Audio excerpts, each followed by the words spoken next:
Hello, welcome back everybody. Our next presentation will be the third session for our on-chain scaling event, day one. And for this presentation, we will have Dr. Peter Rizun, who is a physicist and entrepreneur living in Vancouver, Canada. He's also the co-founder and co-managing editor for Ledger. His main research interests is developing analytical theory that explains properties and emergent phenomenon of the Bitcoin network. He's written two papers related to Bitcoin that has received significant interest.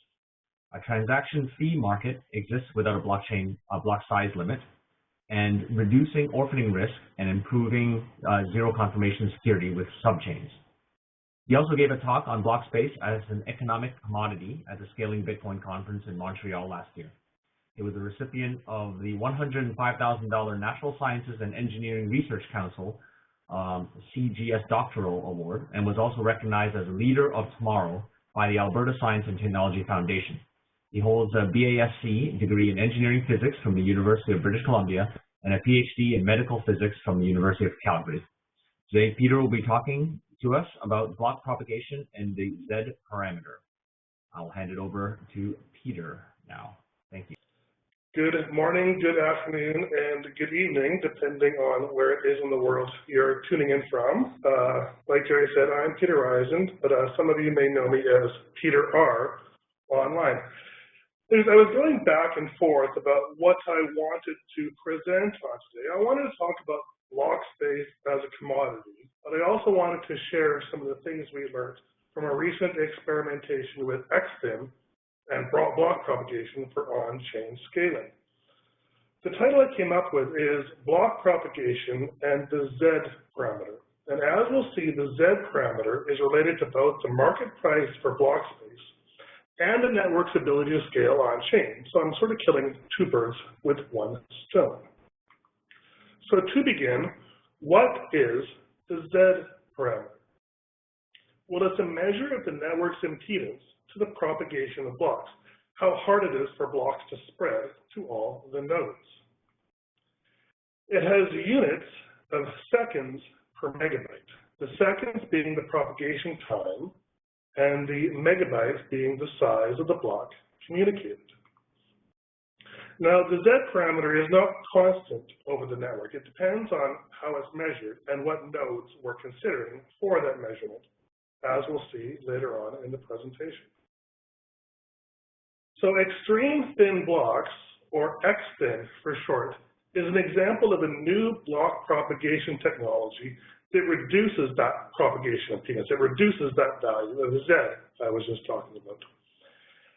And it does this by solving a long-standing inefficiency in Bitcoin Core, where transactions used to be received twice by each node, once when the transaction was first broadcast to the network, and again when the node downloaded that transaction as part of a block.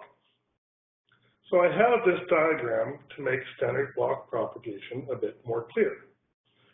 When after node A receives the block and verifies it, it sends an INV message to node B. INV stands for inventory, and it's just basically saying, hey node B, I have this new block, do you want it? Assuming node B doesn't already have that block, it would respond with what's called a get data command. And that's basically node B way of saying, yes, please send me the block. Now for standard block propagation, node A would then send the block, including all of the transactions, even the one node B already knows about, in full. Now that is very wasteful in the perspective of how many bytes are sent. XSPIN solves this inefficiency in a very elegant way. Instead of node B saying, yes, send me the block, node B now says, yes, please send me the block, and here's a Bloom filter that describes all of the transactions that I already know about. Node A then assembles a thin block where the transactions that node B already knows about are represented by a short hash or fingerprint, and the transaction node B doesn't know about are sent in full. Now, that's all I'm going to say about XSPIN for now, because Chronos Cryptos is giving an entire talk on that topic tomorrow during the conference. But the main point is that XSPIN makes block propagation significantly more efficient. So Exton was invented by Peter Schipper, and it builds off work done earlier by Mike Hurd. And lastly, it's been implemented since March 2016 in Bitcoin Unlimited. So we've recently performed a fairly comprehensive test comparing Exton block propagation to standard block propagation. We monitored block propagation over 9,000 blocks, including across the normal peer-to-peer network, as well as through the Great Firewall of China. Andrea, tomorrow in this conference, will be going into a lot more detail on how the test worked exactly, but what I will say is that the results were very impressive. What we found is that extreme thin blocks propagated 5.6 faster than standard blocks across the normal peer-to-peer network, 9.7 times faster through the Great Firewall of China, and all the while using 24 times fewer bytes. Now, this here is an example of how Exton significantly reduces that Z parameter I was talking about, because it allows blocks to be communicated in fewer seconds per megabyte. So why does this Z parameter matter? Well, it matters for miners for reducing orphaning risk, and we'll discuss that in the last part of this talk. It also matters for nodes in terms of keeping up with the blockchain, and this diagram helps to explain why. So time is plotted on the horizontal axis, and at time t equals 0, we imagine some miner finds this new block. Now, that block needs to propagate out to all the nodes. The amount of time it takes to propagate to the nodes is equal to Z, which is seconds per megabyte, times how many megabytes the block was. Now, if the nodes are able to receive that block and verify it within 10 minutes, that is, before the next block starts coming on, then we say those nodes are keeping up. If the block is so big or block propagation is so poor that it takes longer than the block interval on average, then we say the node is not keeping up. So right away, we can see that the smaller the Z parameter, the fewer seconds per megabyte, the bigger the block size that a node can keep up with. So right now, block propagation to nodes is the bottleneck for on-chain scaling. And this is one of the notes made by something that's become known as a Cornell position paper, although not all the authors are actually from Cornell. And what they did is they measured how long it took for new blocks to spread out all across the network to the various nodes. And what they found is that for blocks bigger than about 100 kilobytes in size, the blocks propagate at a certain number of seconds per megabyte. They found that blocks could be propagated to half of the network nodes at a rate of about 16 seconds per megabyte. So if a block was half a megabyte, within 8 seconds, half of the nodes would have that block and have verified it. If the block was 1 megabyte, within 16 seconds, half of the nodes would have received and verified that block. If we wanted to propagate to 90% of the nodes, well, it took a lot longer. That requires about 145 seconds for every megabyte of block information communicated. So the way Cornell came up with their estimate on what the max safe block size limit was just using the formula I talked about earlier. They said, well, we want nodes to be able to keep up, which means they need to download and verify the block within 10 minutes. Using the value of Z90, we get a block size limit of 4 megabytes. And if we're okay losing half the nodes, if we only want half the nodes to keep up, we get a block size limit of 38 megabytes. Now, Jonathan Tumin earlier did a similar study that he called the Block Size Olympics. I won't say very much about this, but he came up with similar conclusions to the Cornell study. He determined that block propagation to nodes was the bottleneck, especially block propagation through the Great Firewall of China, which he showed was up to an order of magnitude slower. And he too suggested that given current block propagation technologies, the network could probably safely handle 4 megabytes of size today.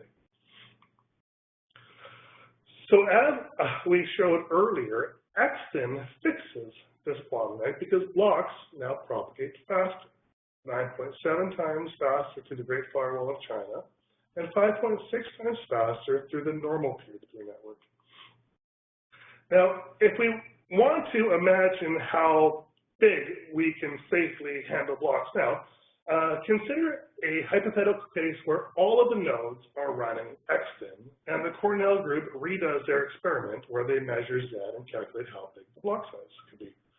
Well, I think that the Z parameter, the number of seconds per megabyte, will fall by at least a factor of 5. I actually think it will fall by a lot more, but let's use 5 to be conservative. Well, previously the capacity of the network at which 90% of the nodes could keep up was 4 megabytes. But now, if we divide that Z by 5, the same calculation, the same logic suggests that we can handle 20 megabytes. So this is an example of using the Z parameter for analyzing a node's ability to keep up with the blockchain. So that's nodes. But why do miners care about the Z parameter? Well, miners care because they want to minimize orphaning risk, because orphaning risk costs them money.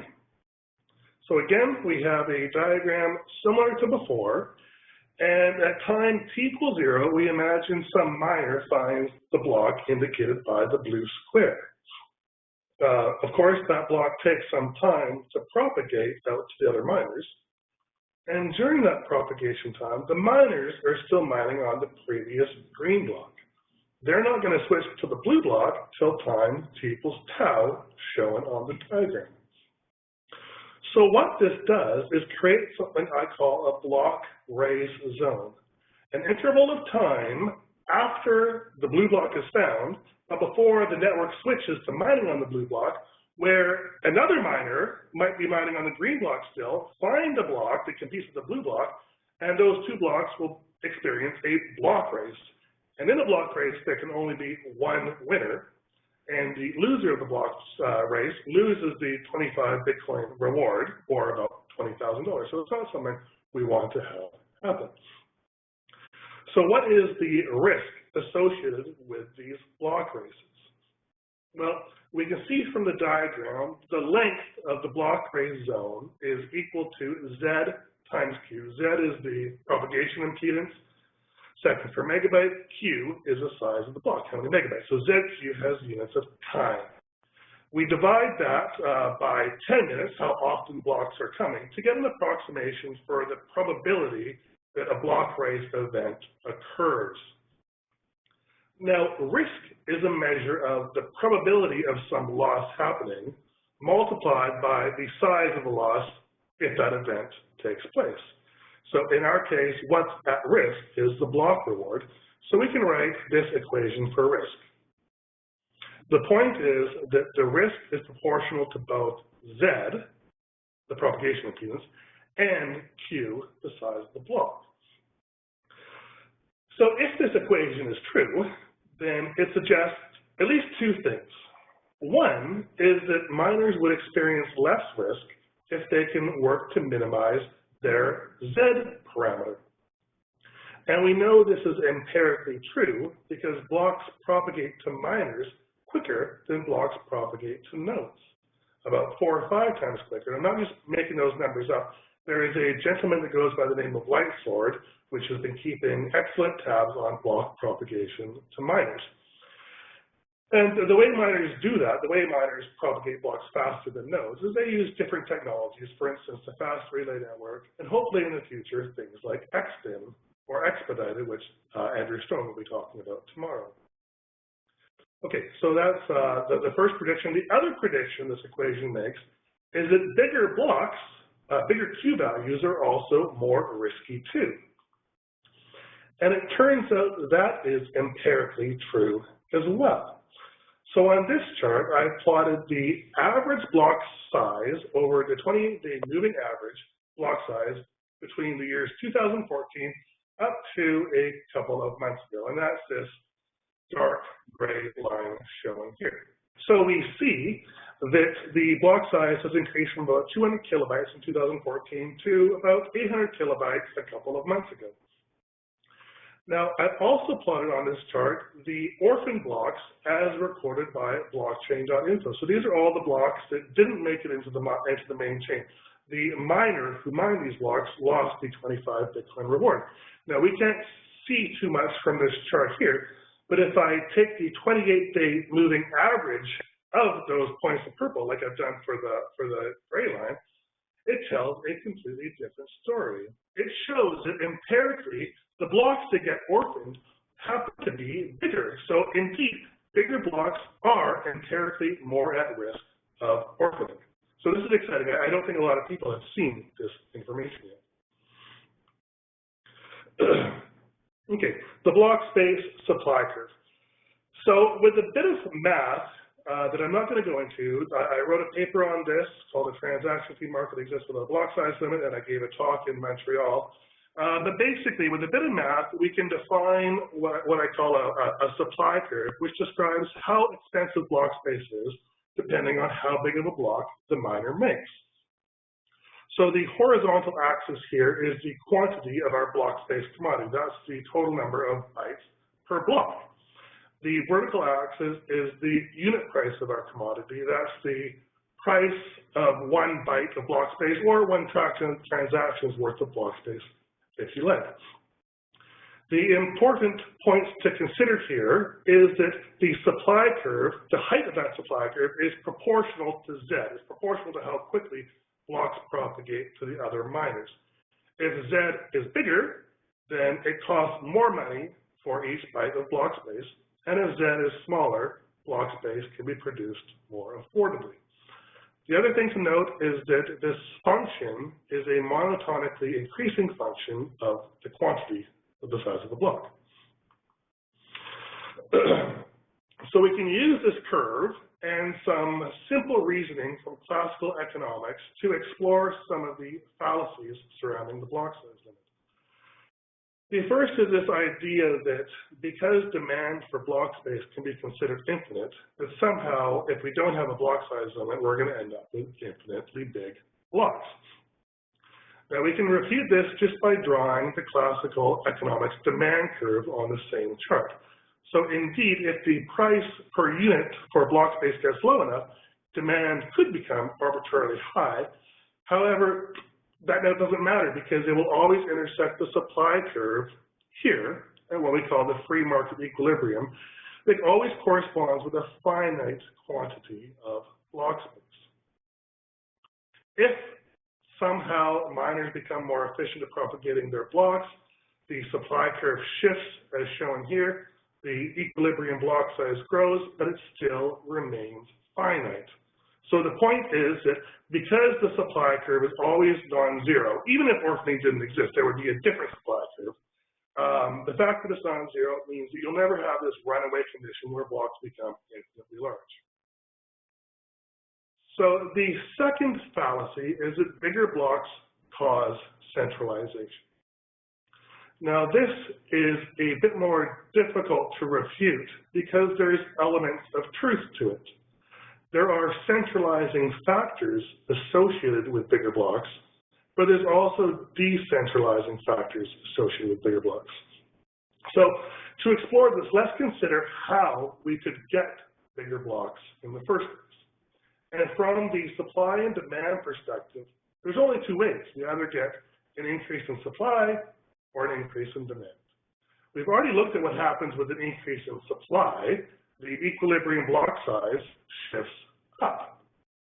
But what I'm showing on this diagram now is the network capacity based on reasoning like from the Cornell study. That was how much, that was the max size of the blocks that nodes could keep up with. Now, if the network gets better at propagating blocks and the supply curve moves as shown here, well, probably the nodes also got better at propagating the blocks. So the capacity that we calculated before will also shift up. So yes, we get bigger blocks, but the nodes are more readily able to deal with those bigger blocks. And finally, the second and last way we can get bigger blocks is with an increase in the demand curve. So an example of that would be more people adopting and using cryptocurrency. So again, increase in demand leads to a higher equilibrium for the average block size produced, but this time the nodes are not able to handle that increase any more readily. Nothing happened to the technology that would make them more able. We just had more people using the blockchain. My argument for why this doesn't necessarily lead to centralization is because this demand shift included more users coming on board. So although we may have pulled some of the weakest nodes, for every node we lost on the left side of that QMX line, we picked up more nodes on the right side of the QMX line to compensate. So increased demand curve, more nodes come online. Conclusions. So it's unclear to me whether these factors will favor decentralization or centralization as the blockchain begins to scale on chain. But nobody else knows either.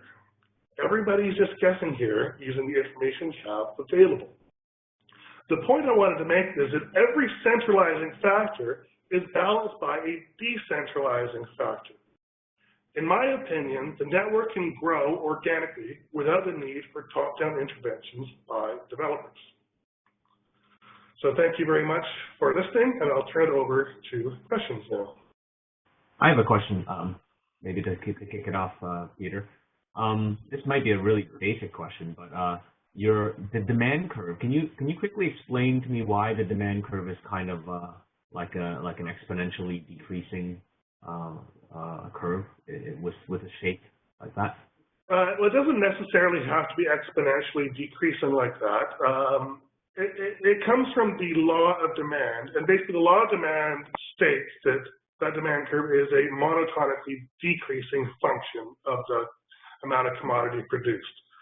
So it doesn't have to look exponential like that, but yeah, the slope has to be negative and it has to be decreasing, and that's one of the laws of supply and demand. So basically, and it makes sense because for a given market condition, if the price for a commodity falls, it just makes sense that a greater amount of that commodity will be demanded by the market, all other things held constant. Thanks, Peter. Can you tell us whether any work on subchains is still planned, for example, in Bitcoin Unlimited? Yes, I think there is definitely interest for subchains. Subchains we'll build up XSpin. Basically, subchains is a way of using weak blocks to come to a sort of pre-consensus on what the eventual block will be, and it too improves the propagation impedance and allows the network to scale on chain. The reason we are not moving forward quickly with subchains is because in order for subchains to become viable, basically we need a bunch of miners to use them. So XSIN, we can take advantage, like any node can take advantage of XSIN as long as there's a couple other nodes working with XSIN too. But subchains really requires most of the hash power, or at least a significant portion of the hash power to say, yeah, we're going to use subchains to improve our profitability and improve our on-chain scaling. But right now, given the political state in the Bitcoin world, I don't think, I think it would be difficult to coordinate that with the miners at this point in time. So Kronos Cryptos, how do you feel about hard forking the network to raise the block size versus the various soft fork options? Well, my opinion is that a hard fork is far and away the cleanest solution. It was always the plan to remove the temporary 1 megabyte anti-spam limit and go with 8 megabytes or an unlimited block size and let the miners determine what block size to make. All the soft fork options worry me because they require the wallet developers to change the way they're coding their wallets. A hard fork really doesn't change things for any of the wallets. Most of the SPV, for instance, software will already be compatible with a hard forking change. The soft forking change is a lot more difficult. Okay, so I got lots of questions here. I wonder if this can correlate with price variations for predictors.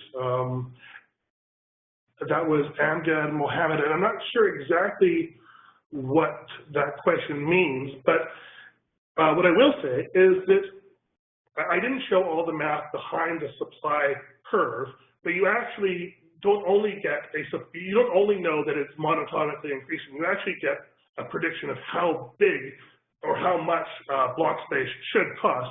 And if you correlate that with the market price that the miners have been charging for block space, the two match up very well. Lately, in the last 4 or 5 months, as the blocks have become a lot more crammed and the 1 megabyte limit starts to make more of an impact, I've seen that the market price charged for block space is now significantly higher than the price predicted by my formulas. But up until we started hitting the limit, my formulas predicted the price quite accurately.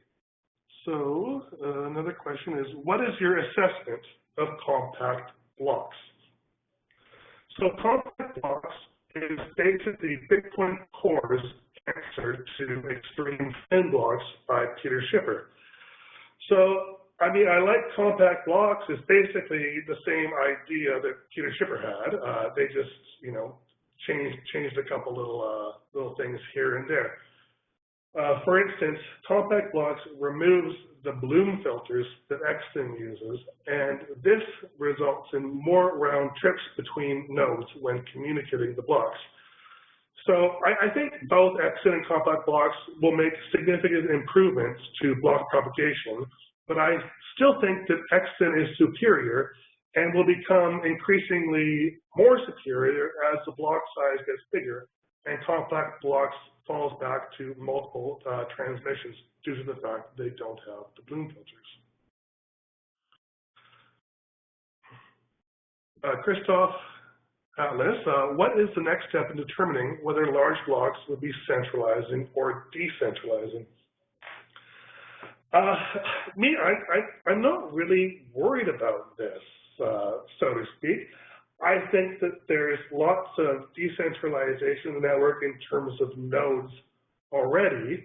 My biggest concerns with respect to centralization are developer centralization, first and foremost, with Core. I'd like to see more nodes running Bitcoin Unlimited and more nodes running Classic.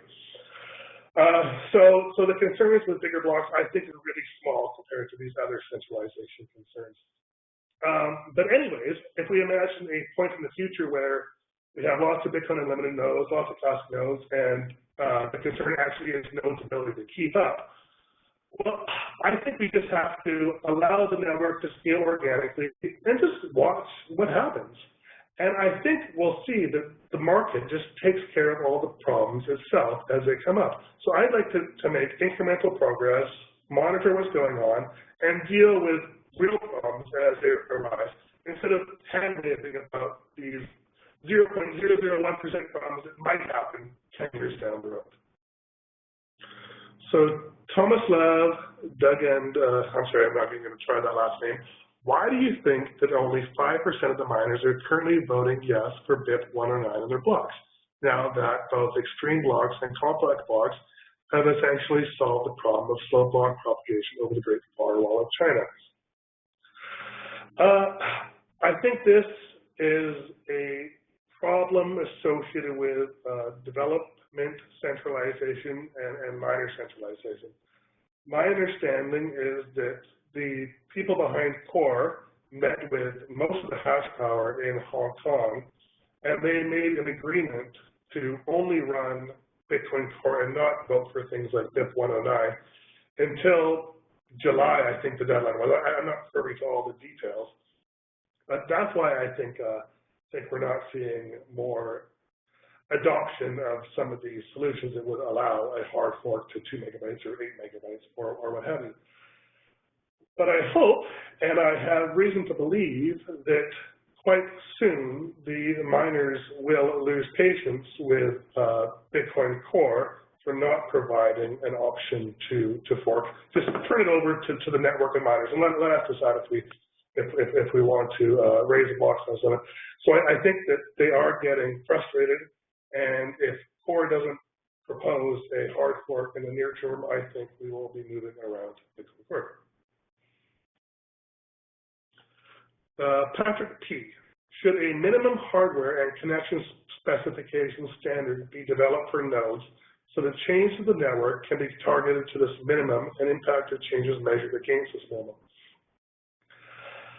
I think, so this problem relates to the idea that we want to scale on-chain, but we still want to allow nodes to be able to keep up with the blockchain.